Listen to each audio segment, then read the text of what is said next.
اعوذ باللہ من الشیطان الرجیم بسم اللہ الرحمن الرحیم الحمد للہ رب العالمین والصلاة والسلام علی اشرف الانبیاء والمرسلین سیدنا و مولانا ابی القاسم محمد وآلہ الطیبین الطاہرین المعصومین ولعنۃ اللہ علی اعدائہم اجمعین اما بعد فقد قال اللہ تعالی وتبارک فی القرآن الکریم بسم اللہ الرحمن الرحیم وَأَنَا مِنْ أَوَّلِ الْمُسْلِمِينَ۔ قرآن مجید کی آیت کے ایک چھوٹے سے فقرے کو میں نے تلاوت کرنے کا شرف حاصل کیا ہے، جس میں جناب ابراہیم کی زبانی پروردگار اعلان فرما رہا ہے کہ میں سب سے پہلے مسلمان ہونے والوں میں سے ہوں۔ یہ میں نے آیت کا انتخاب کیوں کیا؟ اس لیے کہ آج جناب مسلم کی شہادت ہے۔ مسلم سنگولر ہے، واحد ہے، مسلمین جمع ہیں۔ مسلم واحد اور مسلمین جمع۔ مسلم کے میننگ کیا ہوتے ہیں؟ جو اللہ کے سامنے اپنا سر تسلیم خم کر دے، اس کو کہا جاتا ہے مسلم، یعنی جس نے اپنے آپ کو بالکل جھکا دیا، کہا کہ نہیں، اللہ کا حکم آئے گا، میں بس سلنڈر جس کو کہا جاتا ہے انگریزی میں، اسے اسلام، مسلم۔ حقیقت میں اسلام کے میننگ کیا ہوتے ہیں؟ سلنڈر کرنا اپنے آپ کو، جیسے اللہ کا حکم آیا میں سلنڈر۔ اور مومن کی علامت یہی ہے کہ وہ یہی پوچھتا ہے اللہ کا حکم کیا ہے، جیسے اللہ کا سلنڈر۔ اسلام کچھ اور نہیں ہے، ہم نے اسلام کے معنی کچھ اور سمجھ رکھے ہیں کہ شاید یہ وہ۔ اصل اسلام کے معنی یہ ہیں کہ اللہ کے سامنے سلنڈر کرنا اپنے آپ کو، اور ہمیں اپنی عادت بنانا چاہیے، ہمیں ادھر ادھر نہیں جانا چاہیے، کہنا چاہیے اللہ کا حکم کیا ہے میں مان لوں گا، سیدھی یہی قانون ہے۔ جیسے مولا کائنات حضرت علی علیہ السلام کے بارے میں ملتا ہے کہ اگرچہ آپ حاکم کوفہ تھے، لیکن اگر کسی سے کسی بھی چیز پر مولا سے اختلاف ہو جاتا تھا تو مولا یہی کہتے تھے چلو جو بھی اللہ کا حکم ہوگا اس میں ہم سلنڈر ہیں۔ اور مولا نے کبھی بھی اللہ کے حکم کے سامنے اپنے آپ کا قد علم نہیں کیا، یہ نہیں کہ میں ایسا نہیں کروں گا، نہیں، اللہ کا حکم آیا فوراً اس کام کو انجام دیا۔ تو ہمیں بھی یہی سیرت، یہی عادت بنانی ہے، تبھی ہم حقیقت میں مسلمان بنیں گے، تبھی ہم حقیقت میں مسلم بنیں گے، ورنہ ہم حقیقی مسلمان نہیں ہیں۔ تو جناب ابراہیم کی زبانی یہ آیت ہے کہ جناب ابراہیم کہتے ہیں کہ میں پہلے مسلمانوں میں سے ہوں، پہلے اس اللہ کا حکم ماننے والوں میں سے ہوں۔ اور جیسا کہ بقرعید آنے والی ہے، آپ نے دیکھا بہت بڑا کام ہے کہ بڑھاپے میں بیٹا ملا ہو اور اسے پھر پالا ہو اور پھر اسے اپنے ہی ہاتھ سے ذبح کرنے کے لیے انسان تیار ہو جائے۔ یہ بہت بڑا امتحان ہے، جو ابراہیم جیسا مسلمان ہی اس کام کو انجام دے سکتا ہے۔ یہ ہے حقیقت میں اسلام۔ وہ اللہ پر ایمان لانے والا یہ نہیں دیکھتا کہ میری اولاد ہے یا میرا مال ہے، وہ فوراً عطا کر دیتا ہے۔ حضرت زہرا، حضرت مولا کائنات کے لیے آسان کیوں تھا اپنے بچوں کو بھوکا رکھنا، خود کو بھوکا رکھنا، خود نہ کھانا، دوسروں کو کھلا؟ کیوں آسان کیوں تھا؟ ہمارے لیے تو آسان نہیں ہے۔ آپ کا دعوتوں میں دیکھ لیجئے، دعوتیں ہوتی ہیں تو کیسے کھانے کے لیے لوگ بھاگتے ہیں، یہ بھی نہیں دیکھتے کس پر ہمارا پیر پڑا، کس پر ہمارا ہاتھ لگا، کس کو تکلیف پہنچی، یہ بھی نہیں۔ جب کھانے کی بات آتی ہے اور پیٹ کہتا ہے لاؤ لاؤ لاؤ، تو ہم یہ بھی بھول جاتے ہیں کہ مولانا کھڑے ہوئے ہیں یا کوئی ہمارا بڑا کھڑا ہوا ہے۔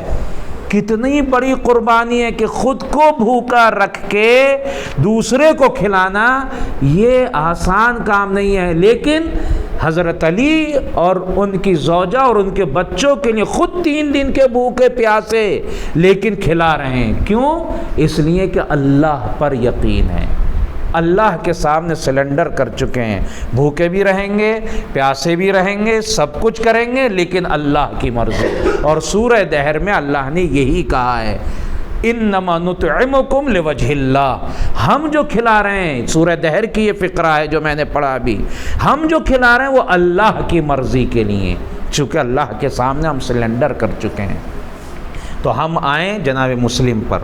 کتنا اچھا نام رکھا تھا جناب عقیل نے، کتنا اچھا نام رکھا مسلم کا. مسلم یعنی سلنڈر، اپنے آپ کو تسلیم کر چکا، اپنے آپ کو اپنے آقا کے سامنے جھکا چکا، اپنے آپ کو نہیں دیکھ رہا. جبکہ چھوٹے بچے ہیں، آپ نے سنا ہے جب جناب مسلم کی شہادت آتی، بچے چھوٹے، جناب رقیہ جناب سکینہ کی عمر کی تھیں، 4 یا 5 سال کی، زوجہ ہے، سب گھر والے ہیں، لیکن مولا کا حکم پا کے اسلم تو میں نے سلنڈر کر دیا. نہ بچوں کی فکر، نہ بیوی کی فکر، نہ اپنے مال کی فکر، نہ اپنے گھر کی فکر، بلکہ حاضر ہو گئے، میں جانے کے لیے تیار ہوں، میں جانے کے لیے تیار ہوں. کتنا اچھا نام رکھا تھا جناب عقیل نے. اس نام کا اثر دیکھیں کہ اپنے مولا کے سامنے سر تسلیم خم کیے ہوئے ہیں. یہاں سے پتہ چلتا ہے کہ ہم اپنے بچوں کے نام کیا رکھیں. نام کا اثر بچوں میں آتا ہے. سوچ سمجھ کے اپنے بچوں کا نام رکھیں. کیا رکھ رہے ہیں؟ کہیں ایسا نام نہ رکھتے ہیں کہ جو اللہ کے سامنے کھڑا ہو جائے، خدا نخواستہ دین پر عمل نہ کرے، ایسا نام رکھ دیں. ہم نام رکھیں ایسا کہ جس سے اسلام کی خوشبو آئے. حضرت عقیل نے اپنی اس بیٹے کا نام رکھا اور انہوں نے بھی اپنے آپ کو امام حسین پر قربان کرنے کی ٹھان لی. مفسرین اور اہل حدیث اور علماء نے لکھا ہے کہ مسلم مقدمہ ہے کربلا کا، مقدمہ ہے کربلا کا. مقدمہ کیا چیز ہوتی ہے؟ مقدمہ یہ ہوتا ہے کہ کتاب کے پہلے ایک چیپٹر، ایک آرٹیکل لکھا جاتا ہے، اس میں پوری کتاب کا خلاصہ ہوتا ہے. پوری کتاب آپ اس مقدمے کو پڑھ لیں، پتہ چل جائے گا کہ کیا کیا ہے اس کے اندر، کیا چیز ہے اس کتاب کے اندر. اسے کہتے ہیں مقدمہ، یعنی وہ چیز جو کتاب سے پہلے آ رہی ہے. تو مفسرین اور علماء نے یہ کہا ہے کہ جناب مسلم کربلا کا مقدمہ تھے. یعنی کیا مطلب؟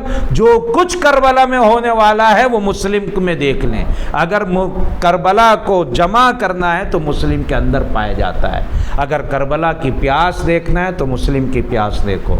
اگر کربلا میں حسین کی تنہائی دیکھنا ہے تو مسلم کی تنہائی دیکھو. اگر کربلا میں حجاب کو دیکھنا ہے تو مسلم کو دیکھو. مسلم نے اپنے آقا کو دیکھا، آقا کا حکم پایا، کوفے کی طرف چل دیے. میں یہیں پر رہ کر آپ کی آنکھوں میں آنسو دیکھ رہا ہوں. یہ دعا کروں گا، اے پروردگار مسلم کے صدقے میں ہمیں بھی اپنے مولا کا ایسے ہی فرما بردار بننے کی توفیق عطا فرما جیسے مسلم تھے، اپنے ہمارے آقا کا فرما بردار بن سکے. مسلم چل دیے کوفے کی طرف. پہنچتے ہیں، اچھا استقبال ہوا. کوفے والوں نے بہت اچھا استقبال کیا مسلم کا. ایسا استقبال نہیں ملتا تاریخ میں. بہت اچھا استقبال کیا کہ ہمارے آقا کا نمائندہ ہے، ہمارے آقا کا سفیر ہیں، ہمارے آقا کے چاہنے والے ہیں. اتنا اچھا استقبال کیا کہ مسلم کو راستوں کا بھی پتہ نہیں چلا کہ کہاں سے کون سا راستہ جاتا ہے. یہی وجہ ہے عزادارو کہ چونکہ مسلم نے جاتے وقت راستے نہیں دیکھے تھے، جب مسلم آخر میں یک و تنہا رہ گئے تو مسلم کو پتہ نہیں تھا کون سا راستہ کہاں پر ہے. آپ تصور کرو، آپ کسی مہمان کو لے کر آتے ہو، گاڑی میں لے کر آتے ہو، جلدی سے راستے نہیں سمجھ پاتا. جب نیا نیا مہمان آتا ہے، مسلم کا بھی بہترین استقبال کیا گیا. مسلم لیکن کچھ ہی دنوں میں یک و تنہا ہو گئے مسلم. کیوں؟ ابن زیاد نے نیک لیڈروں کو قید میں ڈال دیا. نیک جو تھے، مختار جیسے، ہانی جیسے اور دوسرے لوگ جو تھے ان کو قید میں ڈال دیا. جو مولا کے پکے چاہنے والے لیڈرز تھے کوفے کے، ان کو قید، جیل میں ڈال دیا. اور جو پیسے سے خریدے جا سکتے تھے ان کو پیسوں سے خرید لیا، جن کو تلوار کے ذریعے ڈرایا جا سکتا تھا ان کو ڈرا کے گھر میں بٹھال دیا۔ نتیجہ کیا ہوا؟ مسلم اکیلے رہ گئے، مسلم یک و تنہا رہ گئے۔ مسلم ہیں اور تنہائی ہیں، مسلم ہیں اور اکیلے ہیں، کوئی نہیں ہے۔ یہاں تک کہ رات کی تاریکی میں راستہ بھی نہیں سمجھ پا رہے کہ کہاں سے جائیں، تھک گئے، تھک کے چور ہو گئے، ایک دروازے پر بیٹھ گئے۔ کسی کنیز خدا نے دروازے کو کھولا، کیا دیکھا؟ ایک جوان، خوبصورت جوان لیکن تھکا ہوا بیٹھا ہوا ہے، اچھا جوان بیٹھا ہوا ہے۔ آواز دی، اے جوان، حالات اچھے نہیں ہیں، اپنے گھر کو چلے جاؤ، یہاں کیوں بیٹھے ہوئے ہو؟ جناب مسلم نے سنا، کوئی جواب نہیں دیا۔ وہ مومنہ دروازہ بند کر کے چلی گئی واپس۔ تھوڑی دیر میں نہ جانے کیا خیال آیا، بعض روایتوں نے، مقاتل نے یہ بھی لکھا کہ اس کو اپنے بیٹے کا انتظار تھا۔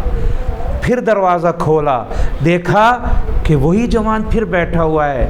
کہا کیوں یہاں بیٹھے ہوئے ہو؟ جاؤ، حالات اچھے نہیں ہیں، اپنے گھر چلے جاؤ، یہاں بیٹھنا مناسب نہیں ہے۔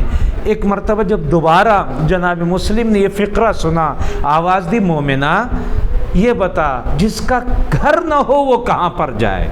جس کا کوئی گھر نہ ہو وہ کہاں جائے؟ جیسے ہی مسلم کے اس فقرے کو سنا، مومنہ نے کہا کیا کہتے ہو؟ تمہارا کوئی گھر نہیں؟ آخر تم ہو کون؟ کہا میں مسلم ہوں۔ کہا اچھا تم مسلم ہو، میرے آقا کے نمائندے، تم یکو تنہا ہو۔ ایک دم دروازہ کھول دیا، اے میرے آقا مجھ سے خطا ہو گئی، میرا گھر نہیں، یہ آپ کا گھر ہے۔ مومنہ نے دروازہ کھول دیا، مسلم گھر کے اندر آ گئے۔ رات کی تاریکی ہے، عبادتوں میں بسر کرنے لگے، عبادت میں بسر کی۔ لیکن ایک مرتبہ کسی نے ابن زیاد کو خبر دے دی تو آ کے گھر میں مسلم ہیں، فوجیں آنے لگیں۔ مسلم نے گھوڑوں کے ٹاپوں کی آواز سنی، گھوڑوں کی ٹاپوں کی آواز سنی۔ جیسی آواز کان میں آئی فوراً دروازے کی طرف دوڑے۔ مومنہ نے پوچھا مسلم کہاں جا رہے ہو؟ کہا نہیں فوج آ رہی ہے، مجھے پتا ہے کہ مجھ پر حملہ کرنے آ رہی ہے۔ کہا تو حملہ کرنے آ رہی، تمہیں تو چھپنا چاہیے، تم دروازے کی طرف کہاں جا رہے ہو؟ کہا کہ نہیں مجھ سے یہ گوارا نہیں ہوتا، ہم بنی ہاشم سے یہ گوارا نہیں کہ گھر میں کوئی حملہ کرے اور ہم گھر میں بیٹھے ہوں۔ میں کہوں گا اے مسلم، تم نے یہ تو سوچا کہ مومنہ کے گھر پر حملہ نہ ہو، لیکن کربلا میں حسین کے خیموں پر حملہ کیا گیا، اور صرف حملہ نہیں بلکہ خیموں کو جلایا گیا۔ اجرکم علی اللہ، خدا آپ کو کسی غم میں نہ رلائے سوائے غم اہل بیت کے عزاداروں۔ مسلم نے دروازہ کھول دیا، مقابلے کے لیے باہر آ گئے۔ یکو تنہا مسلم، سینکڑوں کی فوج سے مسلم لڑ رہے ہیں۔ یہاں تک کہ مقتل نے لکھا کہ فوج کے سردار نے دوبارہ سے ابن زیاد کو لیٹر لکھ کر بھیجا، جبکہ یہ ہزاروں کی فوج لے کر آیا تھا۔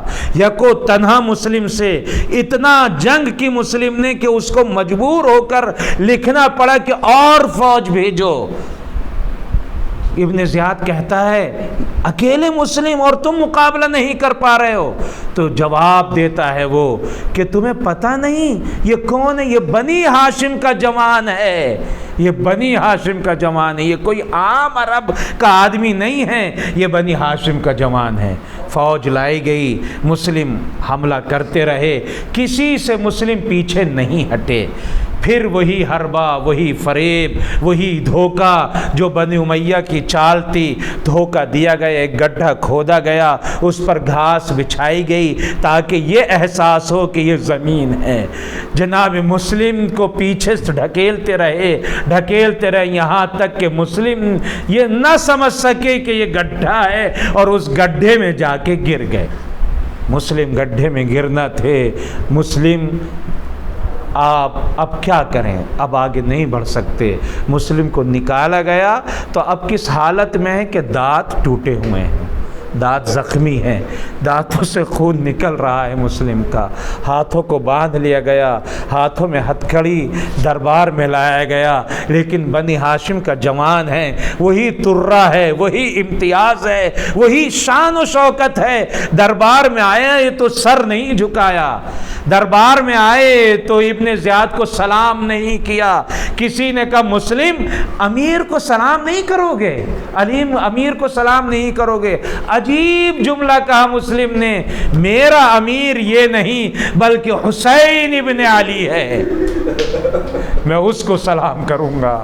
اور یہ جملہ آج بھی عرب عراق بھی یہ جملہ کہتے ہیں کہ ہمارا امیر امیری حسین و نعم الامیر، ہمارے سردار حسین ہیں اور بہترین سردار ہیں۔ یہ جملہ آج بھی عراقی استعمال کرتے ہیں جب مولا کی قبر پر جاتے ہیں۔ یہ جناب مسلم کا جملہ ہے جو جناب مسلم نے کہا تھا، امیری حسین، میرا حسین امیر ہے، میرا امیر حسین ہے، میرا سردار حسین ہے اور بہترین سردار حسین ہی ہے۔ میں اس کو کیسے سلام کر سکتا ہوں؟ سلام نہیں کیا ابن زیاد کو۔ ابن زیاد نے حکم دیا دارالامارہ پر لے جایا جائے، دارالامارہ پر لے جایا گیا مسلم کو، اور پھر پھینکنے کی تیاری ہو رہی دارالامارہ سے، سر قلم کرنے کی تیاری ہو رہی ہے۔ ایک مرتبہ مسلم نے کہا کہ مجھے اتنی مہلت دے دو کہ دو رکعت نماز پڑھ لوں۔ مقتل نے یہاں لکھا ہے مسلم نے بہت جلدی نماز پڑھی، بہت جلدی نماز پڑھی، لیکن میرے ذہن میں تاریخ نے بتایا جب مسلم نماز پڑھتے تھے بہت ٹھہر کے پڑھا کرتے تھے، لیکن یہ جلدی نماز کیوں پڑھی؟ اس لیے کہ بغل میں کھڑے ہوئے ایک ابن زیاد کے آدمی نے یہ جملہ کہا تھا، مسلم کیا تمہیں شہادت سے ڈر ہے اس لیے تم نماز کی مہلت مانگ رہے ہو؟ مسلم نے کہا مجھے شہادت کا ڈر نہیں، بلکہ ہم جب اللہ کی بارگاہ میں جاتے ہیں تو نماز پڑھ کر جاتے ہیں، ہمیں نماز کا خیال ہے، شہادت کا خوف نہیں ہے، اس لیے جلدی پڑھی تاکہ یہ نہ کہہ سکیں کہ مسلم ڈر رہے تھے، مسلم کو خوف تھا۔ مسلم کو خوف نہیں تھا، 2 رکعت نماز پڑھی، سر قلم کر دیا گیا زدار و مسلم کا، اور یہیں پر اکتفا نہیں ہوئی بلکہ کیا مسلم کو دارالامارہ سے نیچے پھینکا گیا۔ یہیں پر اکتفا نہیں ہوئی بلکہ مقتل نے لکھا پیروں میں رسی باندھی گئی، پیروں میں رسی باندھی گئی لاش کے، اور گلیوں میں پھرایا گیا مسلم کو، مسلم کو پھرایا جا رہا ہے اور آواز دی جا رہی ہے دیکھ لو یہ مسلم ہے، یہ حسین کا سفیر ہے۔ ادھر حسین اپنے بھائی کی خبر گیری کے منتظر ہیں، کوفے سے ایک شخص کو آتے ہوئے دیکھا، فوراً حکم دیا روک لو میرے بھائی کی خبر لو، اس سے کیا خبریں ہیں؟ آقا نے جب روکا تو رکنے والے نے کہا مولا میں آپ کو سب کے سامنے نہیں بتا سکتا، آپ تنہائی میں آ جائیے میں آپ کو بتاؤں گا۔ ایک مرتبہ مولا نے کہا نہیں، یہاں سب میرے اپنے ہیں، کوئی غیر نہیں ہے، عباس ہے، اکبر ہیں، دوسرے ہیں، سب میرے ہیں، کوئی غیر نہیں ہے، مجھے یہیں پر بتا دو۔ ایک مرتبہ مسلم کی شہادت کی خبر دی اور ایک جملہ کہا مولا جب مسلم کو شہادت پیش کی جا رہی تھی تو مسلم نے آپ کی طرف رخ کر کے آپ پر سلام بھیجا تھا، السلام علیک یا ابا عبداللہ۔ حسین نے سلام کا جواب دیا۔ ایک مرتبہ جب بھائی کی شہادت کی خبر مل گئی، مسلم کو شہادت مل گئی، اس کی خبر ملی، اپنے آپ کو حسین نے سنبھالا۔ بھائی کا غم ہے لیکن خیال آ گیا ان کی بیٹی یتیمہ بیٹی کا، خیال آ گیا بیوہ کا، فوراً اپنے آپ کو سنبھال لیا اور آگے خیمے میں آواز دی کہاں ہے بنت مسلم، کہاں ہے مسلم کی بیٹی، مسلم کی بیٹی کو لایا جائے۔ ایک مرتبہ حسین نے، مظلوم حسین نے اپنے زانوں پر جناب مسلم کی بیٹی کو بٹھایا اور سر میں ہاتھ پھیرنا شروع کیا، کانوں میں بالیاں پہنائیں، پیار کیا۔ ایک مرتبہ میں کہوں گا مولا یہ سب کیوں کر رہے ہیں؟ آواز دی، مسلم کی بیٹی نے کہی ایک جملہ کا آقا مجھے ایسا لگتا ہے کہ میں یتیم ہو گئی۔ کیوں؟ اس لیے کہ سمجھ گئی یتیموں کے ساتھ ایسا کیا جاتا ہے، پیار کیا جاتا ہے، ان کو تسلی دی جاتی ہے، کانوں میں بالیاں پہنائی جاتی ہیں۔ میں کہوں گا مولا یہ سب کر رہے ہیں، سر پر ہاتھ پھیر رہے ہیں، بالیاں پہنا رہے ہیں، کپڑے پہنا رہے ہیں، لیکن سکینہ کو نہ دکھائیے گا، اس لیے کہ کربلا میں سکینہ بھی یتیم ہوگی۔ آپ نے مسلم کی بیٹی کے سر پر ہاتھ پھیرا، لیکن ہائے سکینہ، سر پر ہاتھ پھیرنا تو دور کی بات، گالوں پر تماچے مارے گئے، بالیاں پہنانا تو دور کی بات، جو بالیاں پہنی ہوئی کھینچی گئیں، کانوں سے خون بہتا رہا، بچی پکارتی رہی بابا بابا کب آؤ گے، ظالم ستا رہے ہیں۔ انا للہ و انا الیہ راجعون، رضا بقضائہ و تسلیما لامرہ۔ پروردگار ہماری اس مختصر عزا کو قبول فرما لے۔ پروردگار جو مومن